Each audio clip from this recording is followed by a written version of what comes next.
Hello aspirants, कैसे हैं आप लोग। उम्मीद करता हूं कि आप सब लोग अच्छे होंगे, स्वस्थ होंगे और घर पर होंगे, साथ ही अपनी पढ़ाई को सुचारू रूप से जारी रखे होंगे। मैं अतुल तिवारी आप सबका अर्थ सिविल सर्विसेज ऑनलाइन क्लासेस में स्वागत करता हूं। हमारा यह एथिक्स का लेक्चर चल रहा है। इसमें हम आचार्य शंकराचार्य के बारे में पढ़ रहे हैं। इसके पूर्व हमने आचार्य शंकराचार्य के विचारों को 3 वीडियो लेक्चर में जान चुके हैं। यह हमारा चौथा लेक्चर है जिसमें हम आचार्य शंकराचार्य के निम्न विचारों को जानेंगे। वो विचार कौन कौन से हैं? वह विचार बंधन तथा मोक्ष से संबंधित है, आचार्य शंकराचार्य का विवर्तवाद है और साथ ही आचार्य शंकराचार्य का जो अद्वैत मत है, अद्वैत सिद्धांत है, उसकी नैतिकता और प्रासंगिकता के बारे में भी जानेंगे। तो चलिए बिना देर किए हुए हम आचार्य शंकराचार्य के बंधन तथा मोक्ष संबंधी विचारों को जान लेते हैं कि इसके संबंध में उन्होंने क्या कहा है। आचार्य शंकराचार्य के अनुसार आत्मा मूलतः नित्य, मुक्त, विशुद्ध, चैतन्य एवं अनश्वर है। इन्होंने जो आत्मा के संबंध में कथन कहा है वह क्या है कि जो आत्मा है वह मुक्त है, विशुद्ध है, चैतन्य है एवं अनश्वर है। आत्मा को क्यों लिया गया है? क्योंकि आत्मा ही बंधन से ग्रसित होती है और किस कारण से ग्रसित होती है उसे आपको आगे पता चल जाएगा। तो चलिए, उन्होंने आत्मा के बारे में यह कहा कि यह पूर्णतः क्या है? मुक्त है और यह इसका खंडन नहीं किया जा सकता। जो आत्मा है और ब्रह्म है वह क्या है? एक ही परम सत्ता है, एक ही सिक्के के 2 पहलू हैं। लेकिन जब आत्मा शरीर, मन और इंद्रिय से स्वयं को क्या कर लेती है? एकाकार कर लेती है, तब यह बंधनग्रस्त हो जाती है। यानी कि जो हमारा आत्मा है वह जैसे ही स्वयं को शरीर, मन और इंद्रिय से, इंद्रिय हमारे जितने भी प्रकार की होती हैं, चाहे वह ज्ञानेंद्रिय हों या कर्मेंद्रिय हों, उनसे स्वयं को एकाकार कर लेती है, स्वयं को इनसे जोड़ लेती है, तो इसे हम क्या कहते हैं? बंधनग्रस्त कहते हैं। ठीक है दोस्तों, तो बंधन के संबंध में इन्होंने यह मूल कारण बतलाया। फिर अब प्रश्न यह उठता है दोस्तों कि यदि आत्मा वास्तव में शरीर, मन और इंद्रिय से भिन्न है, पृथक है, जैसा कि आचार्य शंकराचार्य ने कहा कि आत्मा तो मुक्त है, स्वतंत्र है और यह क्या है? अनश्वर है। तो जब वास्तव में इनमें यह सब गुण पाया जाता है जिससे यह शरीर और मन और साथ ही इंद्रिय से पृथक हो जाती है, तो फिर यह जो आत्मा है यह इनके दुख से स्वयं क्यों दुखी हो जाती है? यानी कि जो आत्मा है वह शरीर पर चोट लगने से स्वयं को दुखी क्यों महसूस करती है, या किसी भी प्रकार के शारीरिक सुख को स्वयं क्यों अनुभव करती है? यह क्या है? एक प्रश्न है। इसी के संबंध में आचार्य शंकराचार्य ने कुछ उपमाओं का सहारा लेते हुए इसका उत्तर देने का प्रयास किया। इसके बारे में यह उपमा दी जाती है कि जिस प्रकार पिता अपने संतान के सुख और दुख से स्वयं को जोड़ लेता है, जिस प्रकार एक व्यक्ति अपने मित्र के सुख दुख से स्वयं को जोड़ लेता है और उसके सुख दुख को क्या कर लेता है? अपना मान बैठता है कि उसके जो सुख दुख हैं वह मेरे हैं। एक पिता के साथ यह हमेशा होता है और एक मित्र जो जिन ऐसे मित्र जिनका क्या होता है? घरेलू या पारिवारिक संबंध होता है, उनमें भी यह गुण पाया जाता है। तो आचार्य शंकर ने यह कहा कि आत्मा भी जो है वह मोह और अज्ञानता के कारण स्वयं को क्या कर लेती है? शरीर, मन और इंद्रिय के सुख दुख से जोड़ लेती है। अन्यथा यह क्या हो, मुक्त हो। जैसे ही आत्मा से अज्ञान और मोह का पर्दा हटता है, वह शरीर, मन और इंद्रिय से स्वयं को क्या कर लेती है, अलग कर लेती है। लेकिन अज्ञानता और मोह के कारण क्या रहता है, इसमें पर्दा रहता है, जिससे यह इनके दुखों को स्वयं से जोड़ लेती है और वैसा ही अनुभव करने लगती है। इसी के संबंध में उन्होंने कर्मवाद का भी सिद्धांत दिया।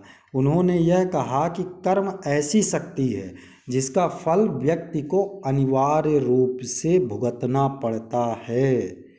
जो कर्म होता है यह एक प्रकार की शक्ति है जिसका व्यक्ति को क्या करना पड़ता है, इसके फलों को भुगतना पड़ता है। और जो इनके फल हैं वह यह आवश्यक नहीं कि इसी जीवन में समाप्त हो जाएं, वह दूसरे जीवन में भी चलते रहेंगे जब तक कि हमारे कर्म समाप्त नहीं हो जाते हैं।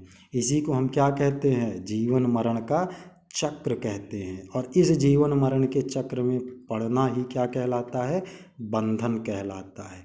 यानी कि इस जीवन मरण के चक्र को तोड़ने के लिए हमें किसे तोड़ना होगा, कर्म को तोड़ना होगा। जब कर्म बाधित हो जाएगा तो फल प्राप्त होना बंद हो जाएगा, और जैसे ही फल प्राप्त बंद हो जाएगा वैसे ही जीवन मरण के चक्र से जीव मुक्त हो जाएगा और वह बंधन मुक्त कहलाएगा। कर्म को आचार्य शंकराचार्य ने 3 प्रकार के कर्म बतलाए हैं। वह कर्म कौन कौन से हैं, प्रारब्ध कर्म है, संचित कर्म है और एक संचयी कर्म है। तो चलिए पहले कर्म के बारे में जानते हैं कि प्रारब्ध कर्म क्या होता है। प्रारब्ध कर्म वे कर्म होते हैं मतलब वे पूर्व काल कर्म होते हैं, यानी कि जो पहले किए जा चुके हैं और इनका फल व्यक्ति या जीव क्या कर रहा है, भोग रहा है। यानी कि ये जो कर्म है, प्रारब्ध कर्म है, यह व्यक्ति पूर्व में ही कर लिया है। कब कर लिया है, पूर्व में ही। और जो इनका फल है वह क्या कर रहा है, प्राप्त कर रहा है या भोग रहा है। यह प्रारब्ध कर्म के बारे में कहा है। इंसान कहता है कि प्रारब्ध में जो लिखा है वही होगा, यानी कि जो पहले से कर्म किए जा चुके हैं उनके फलों को अभी भी भोगना क्या कहलाता है, प्रारब्ध कर्म कहलाता है। और दूसरा जो उन्होंने कर्म बतलाया वह कौन सा है, संचित कर्म है। यानी कि पूर्व काल के वे कर्म, ये भी पूर्व काल के ही कर्म हैं। पूर्व काल के वे कर्म जो संचित हैं और इनका फल जो है तो भोगना बाकी है। यानी कि यह कर्म जो है तो अभी एकत्रित हैं और अभी इनके फलों को भोगना बाकी है। जैसे ही हमारे प्रारब्ध कर्म समाप्त होते हैं वैसे ही संचित कर्म प्रारंभ हो जाते हैं। चलिए अगले कर्म के बारे में जानते हैं। तो जो तीसरा कर्म बताया आचार्य शंकराचार्य ने वह क्या बतलाया, संचयी मान कर्म। कौन सा कर्म, संचयी मान कर्म। तो जो संचयी मान कर्म है वह क्या है, नया कर्म है जो जमा हो रहे हैं। यानी कि वर्तमान में व्यक्ति जो कर्म कर रहा है वह कौन सा कर्म कहलाएगा, संचयी मान कर्म कहलाएगा। अब चूंकि जो वर्तमान में कर्म हो रहे हैं उनके फल अभी प्राप्त नहीं हो रहे हैं, लेकिन इनका फल क्या करना पड़ेगा, भोगना पड़ेगा। तो जैसे ही हमारे प्रारब्ध कर्म, संचयी कर्म समाप्त हो जाते हैं, उनका फल जीव भोग चुका होता है, वैसे ही संचयी मान के कर्म फलों को भोगना पड़ता है। अब इन कर्मों के बंधन में जब जीव फंस जाता है उसे ही हम क्या कहते हैं, बंधन कहते हैं। तो आचार्य शंकराचार्य ने कितने प्रकार के कर्म बताए, 3 प्रकार के कर्म बताए। और इन 3 प्रकार के कर्मों में जीव का फंसना ही क्या कहलाता है, बंधन कहलाता है। यानी कि बंधन के संबंध में आचार्य शंकराचार्य ने आत्मा और आत्मा के साथ ही कर्मों के बारे में बतलाया है। यानी कि अब तक जो हमने जाना, इस विवेचन से यह स्पष्ट है कि अविद्या ही बंधन का मूल कारण है। क्यों अविद्या ही बंधन का मूल कारण है, क्योंकि अविद्या से आत्मा का हम शरीर, मन और इंद्रिय से भेद नहीं कर पाते। शरीर, मन और इंद्रिय से भेद नहीं कर पाते, और इसी अविद्या के कारण हम विविध प्रकार के कर्म करते रहते हैं, विविध प्रकार के कर्म करते रहते हैं, और यह सिलसिला हमारा चलता रहता है, जिससे जो जीव होता है वह बंधन में फंसा रहता है। इस बंधन से मुक्ति के लिए हमें क्या करना होगा? इस अविद्या का नाश करना होगा।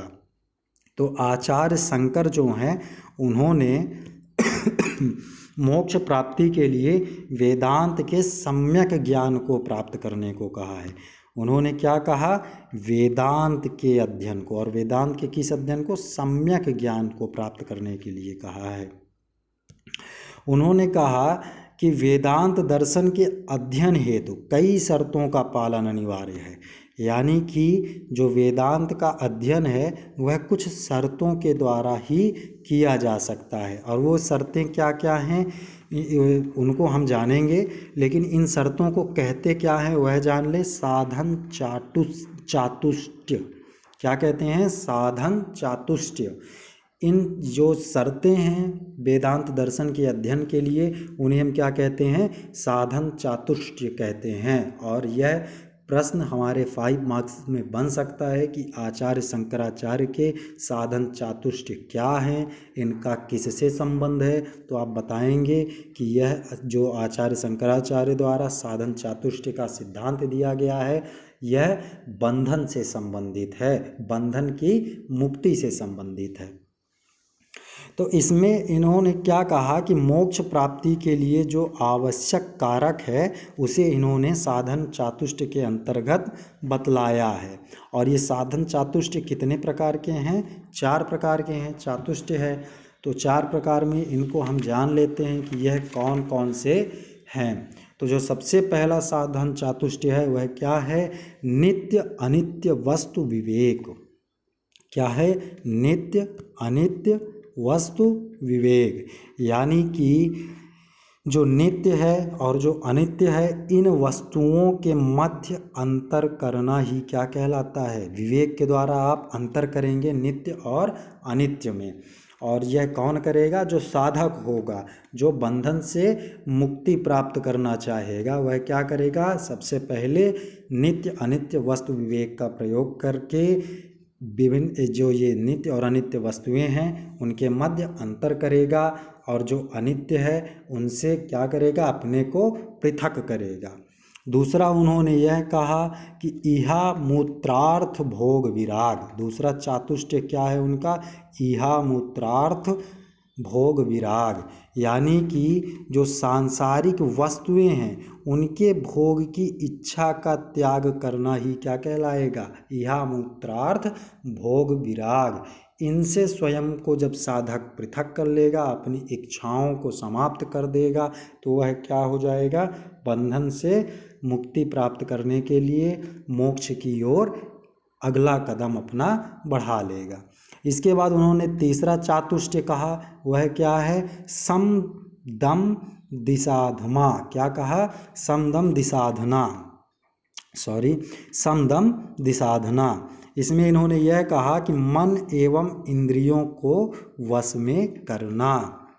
इस चातुष्टय के अंतर्गत क्या किया जाएगा? मन और इंद्रियों को अपने वश में किया जाएगा, यानी कि इनको नियंत्रण में रखना ही क्या कहलाता है? समदम दिसाधना, समदमादि साधना। अब आगे हम देखते हैं जो उनका चौथा है, लास्ट है, वह क्या है? मुमुक्षुत्व। मुमुक्षुत्व। इसमें इन्होंने यह कहा कि मोक्ष प्राप्ति के लिए प्रबल एवं उत्कृष्ट अभिलाषा, यानी कि जो साधक है उसमें मोक्ष प्राप्ति के लिए प्रबल और उत्कृष्ट अभिलाषा होनी चाहिए, तभी वह मोक्ष की प्राप्ति कर सकेगा। इस प्रकार उन्होंने 4 चातुष्टय बताए, और वह चातुष्टय कौन कौन से हैं? साधन चातुष्टय, नित्य अनित्य वस्तु विवेक, जिसमें नित्य और अनित्य वस्तुओं का अंतर किया जाता है। दूसरा है इहा मूत्रार्थ भोग विराग, जिसमें सांसारिक वस्तुओं के प्रति इच्छाओं का त्याग किया जाता है। तीसरा जो साधन चातुष्टय है वह क्या है, सम दमादि साधना है, जिसमें सम को किसे कहते हैं, मन को कहते हैं, और दमादि किसे कहते हैं, इंद्रियों को कहते हैं। इनको नियंत्रित किया जाता है। और जो चौथा हमारा साधन चातुष्टय है वह क्या है, मुमुक्षुत्व। इसमें क्या किया जाता है, जो साधक होता है उसमें मोक्ष प्राप्ति के लिए प्रबल और उत्कृष्ट अभिलाषा होना आवश्यक बताया गया है। इस प्रकार इन 4 साधन चातुष्टयों को प्राप्त कर लेने के बाद जो जीव होता है वह किसे प्राप्त कर लेता है, मोक्ष को प्राप्त कर लेता है और बंधन से मुक्त हो जाता है। आगे आचार्य शंकराचार्य ने यह कहा कि जो आत्मज्ञान है वही ब्रह्म ज्ञान है, यानी कि आत्मा के ज्ञान को जान लेना ही ब्रह्म को जान लेना है। जैसे ही आप आत्मा के बारे में जानते हैं आप ब्रह्म को जान लेते हैं। अहम ब्रह्मास्मि, यानी कि आप स्वयं ब्रह्म हैं। इस प्रकार आत्मज्ञान ही मोक्ष है।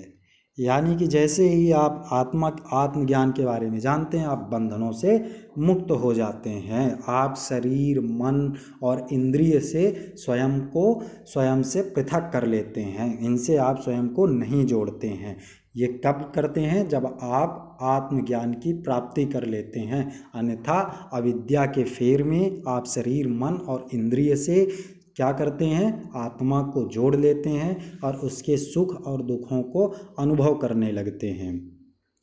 तो इस प्रकार आचार्य शंकर ने मोक्ष को क्या कहा है, प्राप्तस्य प्राप्ति कहा है। क्या कहा है, प्राप्तस्य प्राप्ति, अर्थात प्राप्त को पुनः प्राप्त करना ही क्या है, मोक्ष है।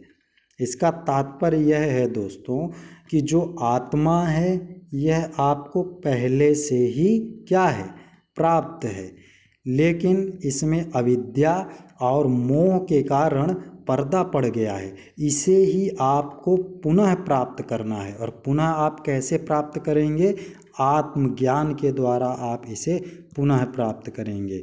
और जैसे ही आप आत्मज्ञान के द्वारा इसे फिर से प्राप्त करेंगे तो आप क्या प्राप्त कर लेंगे, मोक्ष को प्राप्त कर लेंगे। इसे ही आचार्य शंकर ने क्या कहा, प्राप्तस्य प्राप्ति। ठीक है दोस्तों, इतना आई होप समझ में आया होगा आप लोगों को। चलिए आगे देखते हैं। आगे आचार्य शंकर ने मुक्ति के 2 प्रकार बतलाए। जो मोक्ष है, जो मुक्ति है, उसके कितने प्रकार बतलाए, 2 प्रकार बतलाए।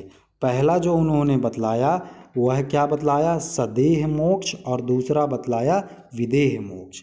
सदेह मोक्ष में उन्होंने यह कहा कि जो जीव होता है वह मोक्ष प्राप्ति के बाद भी उसमें शरीर का नाश नहीं होता है। यानी कि मोक्ष प्राप्त कर लेने के बाद भी जो शरीर होता है वह नष्ट नहीं होता है, वह दूसरे शरीर में क्या हो जाता है, आकृष्ट हो जाता है। कर्मों के कारण जन्म मरण का चक्र चलता रहता है। यानी कि जो हमारे कर्म होते हैं उन कर्मों के कारण जो जीव होता है उसका एक बार उसके शरीर का एक बार नष्ट होने के कारण पुनः दूसरे शरीर में उसका आगमन होता है। और यह चक्र क्या होता है, चलता रहता है जब तक कि उसके कर्म संचित रहते हैं। जो 3 प्रकार के कर्म बतलाए हैं आचार्य शंकरा ने, उन्हीं कर्मों के फेर में फंस करके वह जीवन मरण के चक्र में चलता रहता है। तो इस प्रकार उन्होंने बतलाया कि सदेह मोक्ष में क्या होता है, आदमी का एक शरीर तो नष्ट हो जाता है, वह मोक्ष की प्राप्ति तो कर लेता है, पर वास्तव में अपने कर्मों के कारण वह पुनः शरीर में वापस आता है।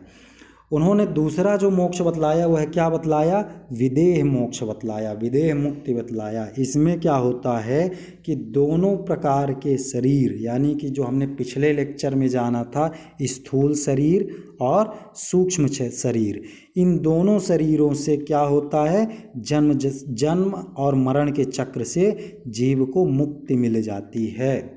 यानी कि वह पूर्णतः मोक्ष की प्राप्ति कर लेता है और असीम आनंद को प्राप्त करता है। किसमें? विदेह मोक्ष में।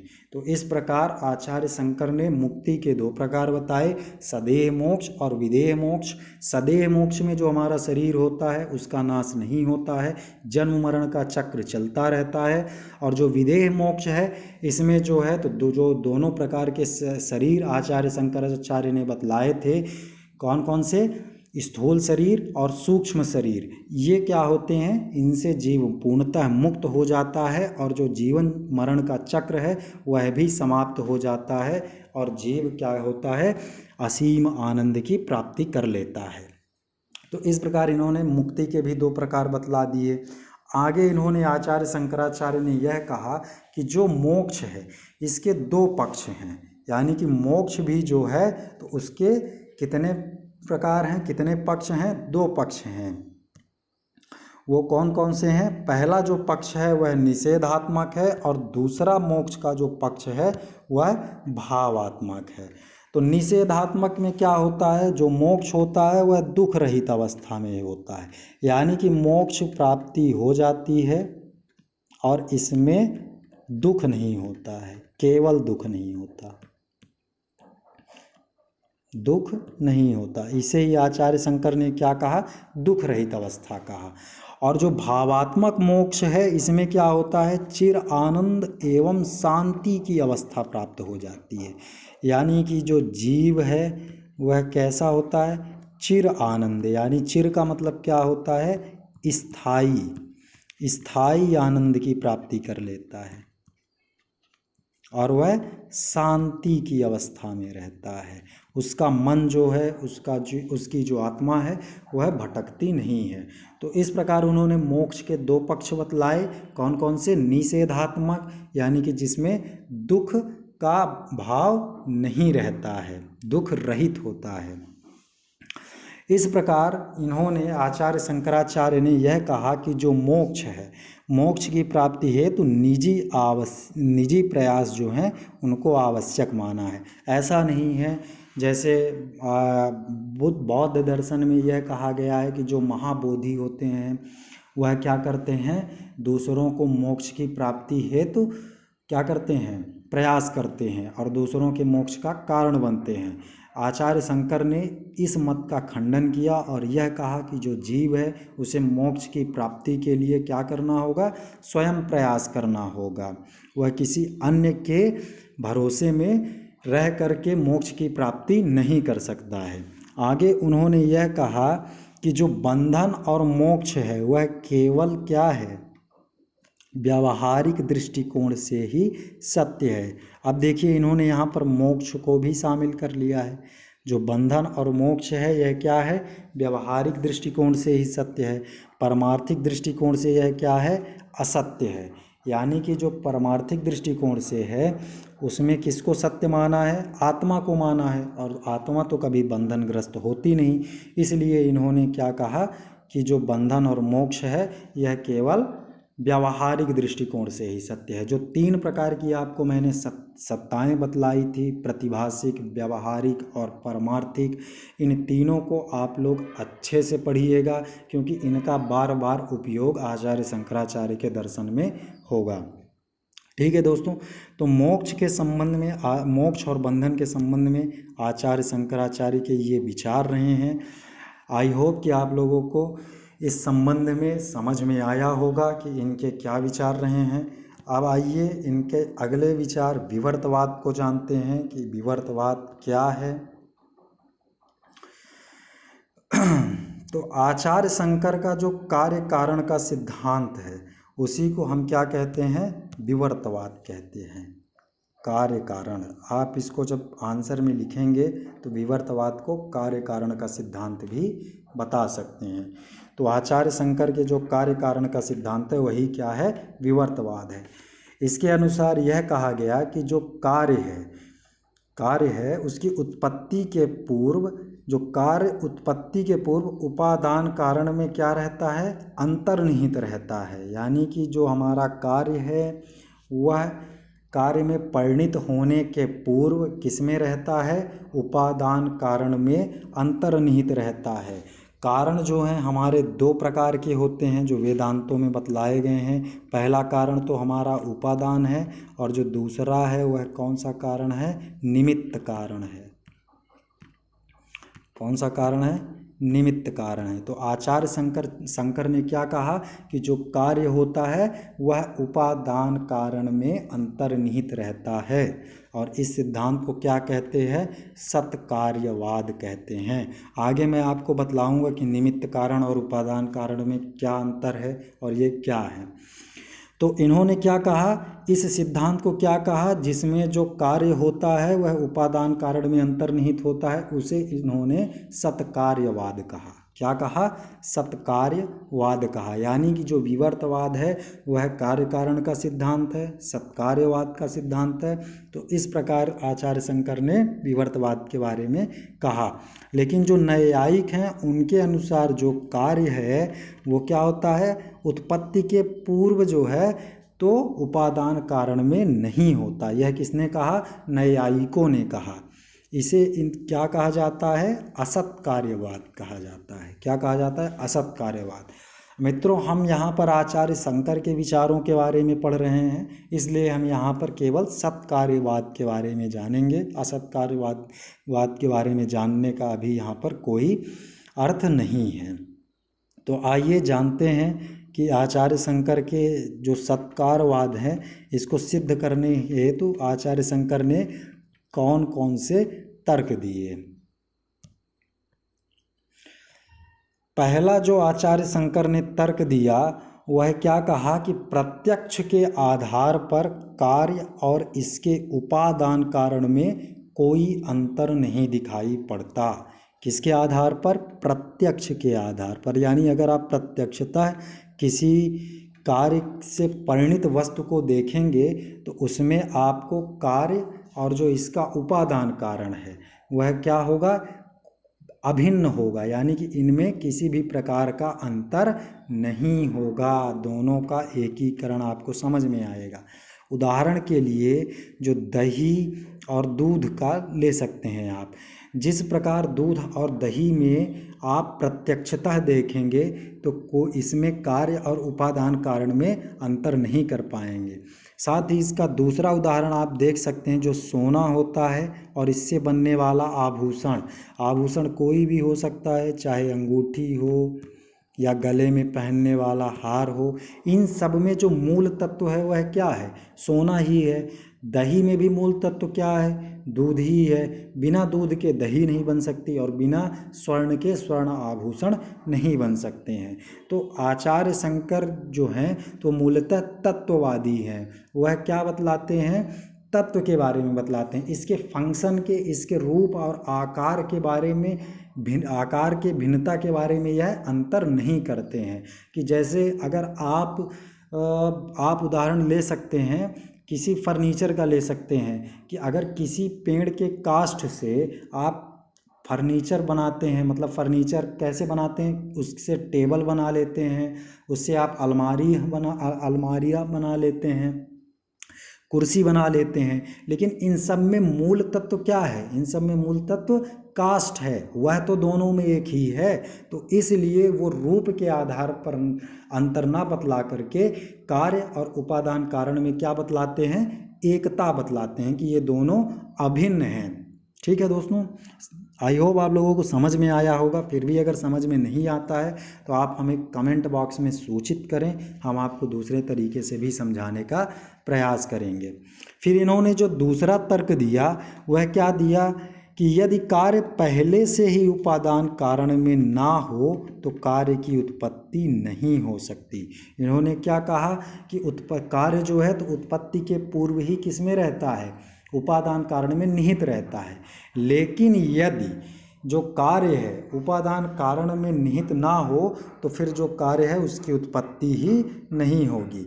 इसका उदाहरण ऐसे समझिए कि जो पत्थर है, कोई भी पत्थर है, अगर उसमें घी नहीं है तो आप चाहे पत्थर को कितना भी घिसिए, कितना भी पीसिए, उसमें से घी का उद्गम नहीं होगा, क्योंकि उसमें यह कार्य है ही नहीं।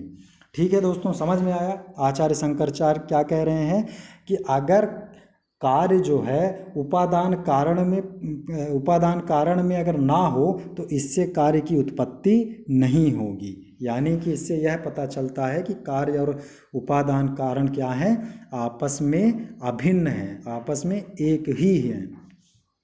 तीसरा तर्क उन्होंने यह दिया कि कार्य और कारण एक दूसरे से पृथक नहीं किए जा सकते, जैसे दूध के बिना दही नहीं बन सकती। ठीक है दोस्तों, ये उदाहरण है। इन उदाहरणों को आप ज़रूर अपने मेंस के आंसर राइटिंग में लिखिए, जिससे आपके आंसर में क्या आएगा, वजन आएगा। चलिए आगे देखते हैं। इन्होंने चौथा तर्क क्या दिया कि बाह्य परिवर्तन वस्तु को नहीं बदल पाता। यानी कि जो हमारे बाह्य परिवर्तन होते हैं वह क्या होता है, वस्तु को परिवर्तित नहीं कर पाते, जो मूल तत्व होता है उसको नहीं परिवर्तित कर पाता। जैसे कि जो हमारा जल है वह किस में परिणित हो जाता है, बर्फ में परिणित हो जाता है। जल किस में परिणित हो जाता है, बर्फ में परिणित हो जाता है। तो इसमें जो बाह्य परिवर्तन आया वह क्या आया, बर्फ आया। बर्फ कैसा होता है, ठोस होता है, और जल हमारा कैसा होता है, द्रव होता है। लेकिन दोनों में जो मूल तत्व H2O हाइड्रोजन और ऑक्सीजन है वह दोनों में है, बस इनका रूप बदल गया है, अवस्था बदल गया है। इसे ही आचार्य शंकर ने क्या कहा कि जो बाह्य परिवर्तन है वह वस्तु को नहीं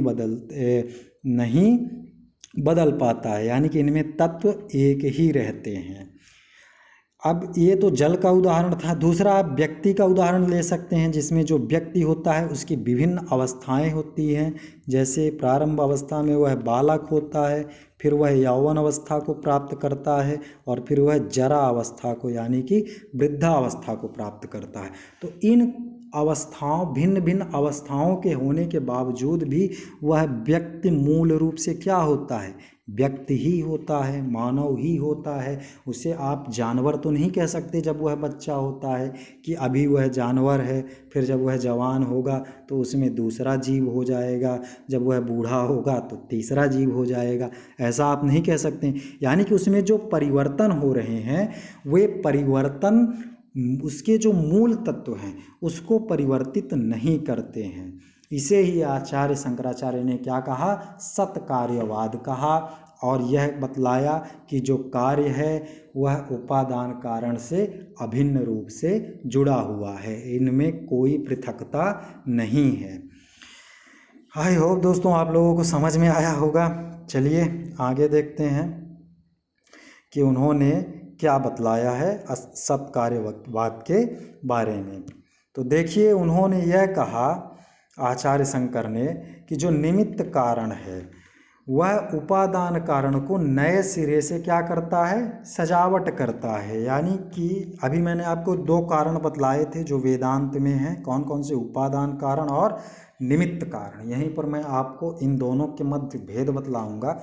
अभी आप यह जानिए कि आचार्य शंकर ने क्या कहा कि जो निमित्त कारण है वह उपादान कारण को, जो उपादान कारण है उसको क्या करता है, नए सिरे से सजावट करता है। यानी कि उसको केवल नया रूप प्रदान करता है, ना कि उस कार्य में परिवर्तन करता है।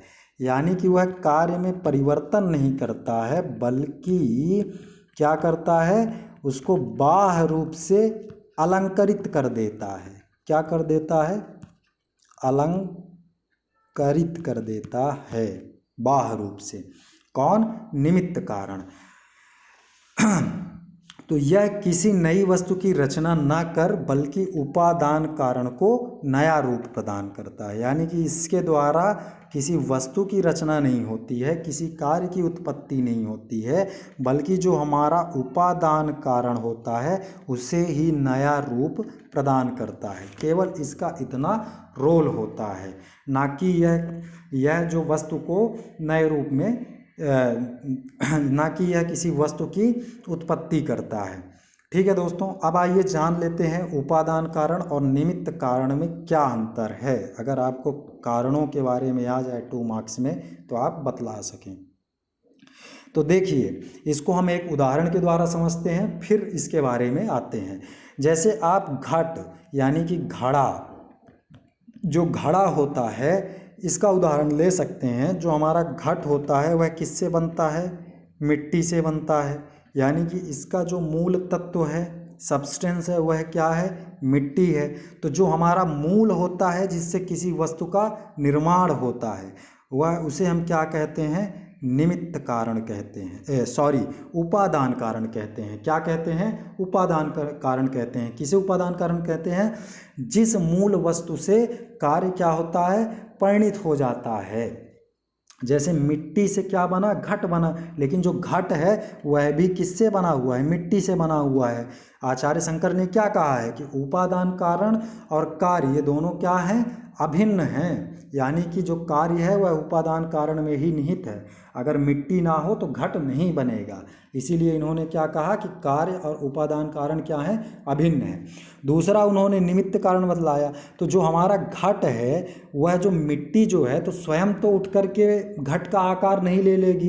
इस घट को आकार देने वाला तो कोई होगा, इसको अलंकृत करने वाला तो कोई होगा। तो वह कौन है? कुम्हार है। यानी कि जो हमारे उपादान कारण को अलंकृत करता है वह क्या कहलाता है? वह कौन सा कारण होता है? निमित्त कारण होता है। कौन सा कारण होता है? निमित्त कारण होता है। देखिए दोस्तों, आप लोगों ने देखा होगा जो हमारा घड़ा होता है, घट होता है। आप घट बस का उदाहरण नहीं, अन्य कई उदाहरण भी ले सकते हैं। तो ये जो हमारा घट है इसमें तो और तरीके से भी अलंकृत किया जा सकता है। इनमें विभिन्न प्रकार के चित्रों को बनाया जा सकता है। तो ये जो हमारे अलंकरण हैं यही क्या है? निमित्त कारण है। इसे ही आचार्य शंकर ने क्या कहा कि यह उपादान कारण में क्या करता है? नयापन लाता है। नयापन लाता है, ना कि किसी अन्य वस्तु की रचना करता है। उसी वस्तु में क्या लाता है? नयापन लाता है। वस्तु वही है, घट हमारा वही है जो किससे बना हुआ है? मिट्टी से बना हुआ है। मूल तत्व क्या है? मिट्टी है, जिससे हमारा घट बना हुआ है। और इसको बनाने वाला कौन है? कुम्हार है। तो वह हमारा क्या हो गया? निमित्त कारण हो गया है। इसके उदाहरण में आप और भी कई बहुत सारे एग्जाम्पल्स ले सकते हैं। यह तो केवल एक घट है। आपको मैंने किसका बतलाया? काष्ठ का उदाहरण दिया था। काष्ठ का एग्जाम्पल मैंने आपको दिया था। अब अगर आप काष्ठ से क्या बना लें? टेबल बना लें। तो ये जो हमारा टेबल है यह क्या है? यह जो हमारा टेबल है यह क्या है दोस्तों? कार्य है। किससे बना है? यह उपादान कारण से। इसमें मूल तत्व क्या है? काष्ठ है। लेकिन जब इसको विभिन्न प्रकार की हम डिज़ाइन, आकार दे देते हैं, और कौन देता है? जो बढ़ई होते हैं और भी जो यह कार्य करते हैं, वह इनमें विभिन्न प्रकार की आकृतियों को उभार देते हैं। तो इसमें क्या आ जाता है? नयापन आ जाता है। और इसे ही क्या कहा गया है? निमित्त कारण कहा गया है। आई होप दोस्तों आप लोगों को इन दो एग्जाम्पल से उपादान कारण और निमित्त कारण के मध्य जो भेद है वह समझ में आया होगा। और यह भी समझ में आया होगा कि जो उपादान कारण है और कार्य है वह कैसे अभिन्न है। ठीक है दोस्तों, तो चलिए इनका जो आप निष्कर्ष बता सकते हैं वह क्या बतला सकते हैं कि उपयुक्त तर्क के आधार पर शंकर प्रमाणित करते हैं कि उपादान कारण और कार्य परस्पर क्या हैं? अभिन्न हैं। इन तर्कों से जो आपने 4 तर्क बतलाए हैं वो यही शंकर का क्या है? सत्कार्यवाद है। जब आपसे सत्कार्यवाद के बारे में पूछा जाएगा तो आप इन 4 तर्कों को बतलाएंगे और 2-3 ये जो उदाहरण हैं इन्हें बतला करके अपने आंसर को कंप्लीट करेंगे। ठीक है दोस्तों, एक बार आप फिर से देख लीजिए कि यह क्या है। हम अपनी पिछली स्लाइड में आ जाते हैं। देखिए दोस्तों इसमें आचार्य शंकर ने कौन कौन से तर्क दिए उसे जान लीजिए सत्कार्यवाद के बारे में। उन्होंने जो पहला तर्क दिया था वह क्या कहा था कि प्रत्यक्ष के आधार पर कार्य और इसके उपादान कारण में कोई अंतर नहीं होता है ना। प्रत्यक्षता हम किसी वस्तु को देखते हैं तो उसमें हमें कोई भी कारण यानी कि उपादान कारण और कार्य में अंतर नहीं समझ में आता है, ये दोनों अभिन्न होते हैं। इसके उदाहरण जो मैंने स्वर्ण और स्वर्ण आभूषण का दिया है उसे आप लोग देख लेंगे। फिर आगे उन्होंने क्या कहा कि जो कार्य है अगर वह पहले से ही उपादान कारण में ना हो तो कार्य की उत्पत्ति ही नहीं हो सकती है। क्यों नहीं हो सकती? क्योंकि ये दोनों अभिन्न हैं, एक हैं। तो बिना कार्य के आसक्ति के किसमें? उपादान कारण में कार्य परिणित ही नहीं हो सकता है। इसमें मैंने आपको पत्थर और घी का एग्जाम्पल दिया, उसे भी आप लोग देख लेंगे।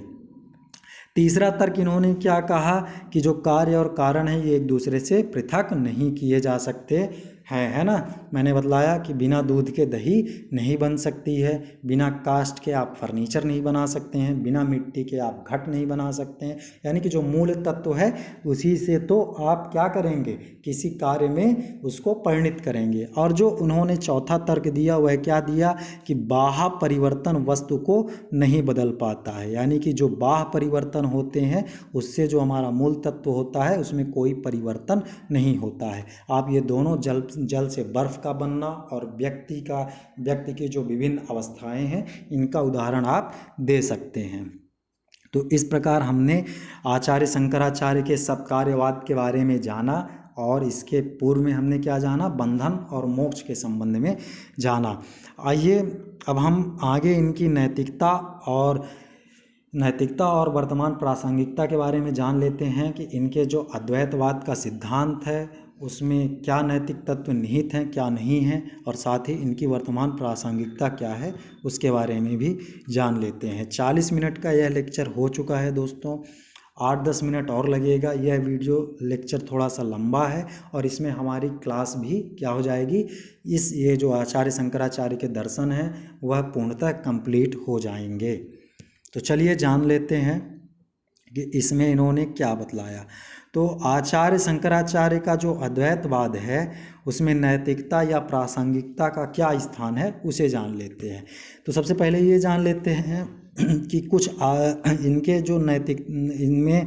जो विचार हैं उनमें नैतिकता का क्या मतलब, उनके जो विचार हैं उनमें नैतिकता कहाँ तक नहीं है। तो जो कुछ आलोचक हैं उन्होंने आचार्य शंकराचार्य के दर्शन में क्या कहा कि नैतिकता का कोई स्थान नहीं है। और इसके पीछे उन्होंने क्या तर्क दिए? ये तर्क दिए कि उसमें उन्होंने यह कहा कि शंकर जो हैं अपने दर्शन में सदैव किसकी बात करते हैं? अलौकिक सत्ता की बात करते हैं। यानी कि वो केवल ब्रह्म के विषय में ही बात करते हैं, है ना। जबकि जो अलौकिकता है और नैतिकता है ये क्या होते हैं? परस्पर व्याघातक होते हैं। क्या होते हैं? व्याघातक होते हैं। कैसे? देखिए, जो हमारी अलौकिक सत्ता है वह क्या होती है? एक प्रकार से जब आदमी जीव है वह ब्रह्म ज्ञान की प्राप्ति करेगा तभी तो उसे अलौकिक सत्ता का आभास होगा। पर वास्तव में जो जीव का संबंध होता है वह किससे होता है? व्यावहारिकता से होता है। और व्यावहारिक सत्ता में किसका विस्तार है? जगत का है, ईश्वर का है। और जगत में जो मानव होते हैं, जो विभिन्न प्रकार के जीव होते हैं, उनमें किसका गुण होना चाहिए? नैतिकता का होना चाहिए, जिससे एक सामाजिक व्यवस्था क्या होती है? चलती है। तो इसमें आचार्य शंकर ने किसके बारे में वजन दिया? किसके बारे में बात की? अलौकिक सत्ता के बारे में बात की। तो इसलिए आलोचकों ने क्या कहा कि इनमें नैतिकता का स्थान नहीं है। दूसरा उन्होंने जो तर्क दिया हुआ है, क्या कहा कि जो आचार्य शंकराचार्य हैं उनका मायावाद जगत को क्या कहा? मिथ्या बतलाया, है ना। तो जब यह है क्या कहते हैं कि आचार्य शंकराचार्य का मायावाद जगत को मिथ्या बताकर नैतिकता का क्या करता है? बहिष्कार करता है। क्योंकि ये जगत को क्या बतला दिए? झुठला दिए कि जगत है ही नहीं। और जब जगत नहीं है तो जो जीव हैं उनमें आपस में संबंध कैसे होगा? तो इस तरह से वह नैतिकता का बहिष्कार करते हैं। यह आलोचकों का कहना है। तीसरा तर्क उन्होंने यह कहा कि जो शंकर हैं उन्होंने विश्व को ईश्वर की लीला मात्र माना। क्या माना? लीला मात्र। जो हमारा विश्व है उसको क्या कहा इन्होंने कि यह केवल ईश्वर की लीला मात्र है। इससे क्या होता है? जो नैतिकता है उसका खंडन हो जाता है। यह तो एक रंगमंच जैसा हो गया कि कोई आया और लीला किया और फिर उसको समाप्त किया और चला गया। तो इससे एक प्रकार की क्या हो जाएगी, अव्यवस्था फैल जाएगी, है ना। तो इस अव्यवस्था को ही उन्होंने क्या कहा आलोचकों ने कि इसमें नैतिकता नहीं है। फिर उन्होंने जो चौथा तर्क दिया आलोचकों ने, वह क्या दिया कि जो शंकर का अद्वैतवाद है जीवन और जगत को क्या करता है, मिथ्या बता करके पलायनवादिता को प्रोत्साहित करता है। यानी कि वह यह कहते हैं कि जो जीवन है और जो जगत है वह क्या है, मिथ्या है, यह माया और अविद्या के कारण हमें आभासित होता है। तो अगर यह माया है और अविद्या है तो जो इंसान है, जो जीव है, वह कार्य करना क्या कर सकता है, बंद कर सकता है। वह जो विविध प्रकार के कर्म कर रहा है वह क्या कर सकता है, बंद कर सकता है, जिससे क्या होगा, पलायनवादिता को प्रोत्साहन मिलेगा। पांचवा तर्क उन्होंने क्या दिया आलोचकों ने, पांचवा तर्क उन्होंने यह दिया कि आचार्य शंकर ने आंतरिक पूर्णता पर जोर देकर परमार्थ एवं लोक कल्याण के मार्ग को क्या कर दिया है, अवरुद्ध कर दिया है। कैसे अवरुद्ध कर दिया कि जब व्यक्ति केवल आंतरिक पूर्णता पर यानी कि केवल आत्मज्ञान और आत्म केंद्रण पर ही ध्यान देगा तो वह अन्य जीव जो हैं उनके परमार्थ के लिए, उनके परोपकार के लिए, उनके कल्याण के लिए कार्य नहीं करेगा, वह केवल आत्मोत्सर्ग हो जाएगा। इसलिए आलोचकों ने क्या कहा कि ये आंतरिक पूर्णता पर जोर दे करके परमार्थ और लोक कल्याण के मार्ग को क्या करते हैं, अवरुद्ध करते हैं, बाधित करते हैं। तो इन आलोचनाओं के बावजूद शंकर का जो अद्वैतवाद है उसमें नैतिकता का भी क्या है, अंश है, नैतिकता भी निहित है। और कैसे निहित है, आइए कुछ तर्कों से जान लेते हैं। तो जो पहला तर्क है वह क्या है कि वर्तमान जो समय चल रहा है इसमें आप सब लोग देख रहे हैं कि चारों तरफ भौतिकता को अत्यधिक महत्व दिया जा रहा है। स्टेटस है ना, लग्जीरियस लाइफ, विभिन्न प्रकार की सुख सुविधाएं, यह सब क्या है, भौतिकवाद ही तो है। तो वर्तमान में इनकी क्या है, होड़ सी मच गई है। तो इन सब के महत्व को कम करने के लिए जो आचार्य शंकराचार्य का अलौकिक सिद्धांत है यानी कि ब्रह्म का सिद्धांत है वह आवश्यक हो जाता है, जिससे यह क्या होगा, भौतिकतावाद पर क्या लगेगा, अंकुश लगेगा। ठीक है दोस्तों, तो ये महत्व है, यह नैतिकता है इसमें। फिर जो इनके और जो इन्होंने दिए हैं, क्या दिए हैं, दूसरा तर्क जो है नैतिकता के लिए वह क्या है कि शंकर ने जगत को पूर्णतः मिथ्या ना मानकर व्यवहारिक दृष्टि से क्या माना है, सत्य माना है। यानी कि इन्होंने जो जगत है उसको पूर्णतः मिथ्या नहीं माना है, इसको इन्होंने केवल परमार्थिक सत्ता की दृष्टि से क्या माना है, पारमार्थिक सत्ता की दृष्टि से ही केवल मिथ्या माना है, जबकि व्यवहारिक दृष्टि से इसे क्या माना है, सत्य माना है। तो जब व्यवहारिक दृष्टि से इनकी सत्ता को, जो जगत है इसकी सत्ता को स्वीकार करते हैं तो इसका तात्पर्य तो यही हुआ कि जो जीव है वह व्यवहार में जगत का अनुभव करे और उसके जो नियम हैं, जो कायदे हैं, उनके अनुसार व्यवहार करे। फिर तीसरा इन्होंने जो दिया वह क्या कहा कि शंकर ने विश्व के निर्माण में ईश्वर के निश्चित प्रयोजन को दर्शाया है। क्या कहा है, निश्चित प्रयोजन को। जो अभी लीलावाद था, आलोचकों ने क्या कहा था लीलावाद को, यह कहा था कि इस लीलावाद से क्या होगा, जो नैतिकता है उसका क्या होता है, खंडन होता है। लेकिन यहाँ पर आचार्य शंकर ने यह भी कहा कि जो ईश्वर है वह जो विश्व का निर्माण करता है यानी कि विश्व के संबंध में जो लीला करता है वह क्या करता है, निश्चित प्रयोजन के साथ करता है। तो यानी कि जो लीलावाद है वह नैतिक आचरण का विरोध नहीं करता है। चौथा तर्क इन्होंने क्या दिया कि आत्मज्ञान के लिए शंकर द्वारा त्याग, तपस्या इंद्रियों पर नियंत्रण करने हेतु कहा है। क्या कहा है कि जो आत्मज्ञान है वह जो मानव को ऐसे ही नहीं प्राप्त हो जाता है, इसके लिए उसे त्याग, तपस्या और इंद्रियों पर नियंत्रण करना होता है। और जो ये त्याग, तपस्या और इंद्रिय नियंत्रण है, यह क्या है? नैतिकता का आचरण ही तो है, नैतिकता ही तो है। आप अगर आप में उच्च त्याग की भावना है, तपस्या की भावना है और अपने इंद्रियों को वश में करने की क्षमता है, तो आप क्या है? उच्च कोटि के नैतिक आचरण करने वाले जीव हैं। आइए, और जो इन्होंने पांचवा नहीं, ये इनके इतने तर्क हो गए, इतने ही तर्क बतलाएंगे। इसके अलावा भी इनके बहुत सारे तर्क हैं जिनको हम नैतिकता के आधार पर बता सकते हैं, लेकिन एग्ज़ाम में हमें शब्द सीमा रहती है तो इतने पर्याप्त हैं। तो यह कहना कि शंकर जो है, शंकर को पलायनवादी कहना अनुचित है। वह स्वयं आजीवन क्या किए हैं? विश्व कल्याण हेतु संपूर्ण भारत की क्या की? पदयात्रा की। आप जानते हैं कि वह केरल से ओंकारेश्वर, ओंकारेश्वर से काशी, काशी से वह कहाँ गए?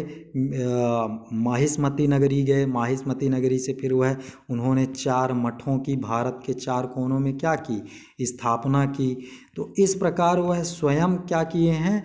विश्व कल्याण के लिए संपूर्ण भारत की पदयात्रा की, स्थान स्थान पर उन्होंने मठों की स्थापना की, और यह सब करके वह भारत को क्या किए? सांस्कृतिक एकता की स्थापना किए, है ना। तो इस प्रकार उनको पलायनवादी कहना भी क्या है? अनुचित है, क्योंकि अगर वह पलायनवादी होते तो वह यह कार्य ही ना करते। तो इस प्रकार दोस्तों हमने 3 टॉपिक्स के बारे में आज के लेक्चर में कंप्लीट कर लिया है, और यह लेक्चर अब हमारा समाप्त हो गया है। अब आगे ये कुछ क्वेश्चंस आप लोगों के लिए दिए गए हैं जो आपके स्क्रीन के सामने हैं। ये 2 मार्क्स हैं। 2 मार्क्स के आपको 5 क्वेश्चन दिए गए हैं, साथ ही 5 मार्क्स के 2 क्वेश्चन दिए गए हैं। 20 मार्क्स के क्वेश्चन आपको 4 दिए गए हैं। तो आप इन क्वेश्चंस को सॉल्व करिए इन लेक्चर्स को देख करके, और अपने आंसर्स को क्या करिए? चेक करिए, स्वयं से चेक करिए। और यदि आपको कोई समस्या आती है आंसर राइटिंग में, तो आप हमें कमेंट में क्या करिए? कमेंट बॉक्स में जा कर के कमेंट करिए और हमें बतलाइए। ठीक है दोस्तों, तो अब आज के लिए इतना ही। धन्यवाद।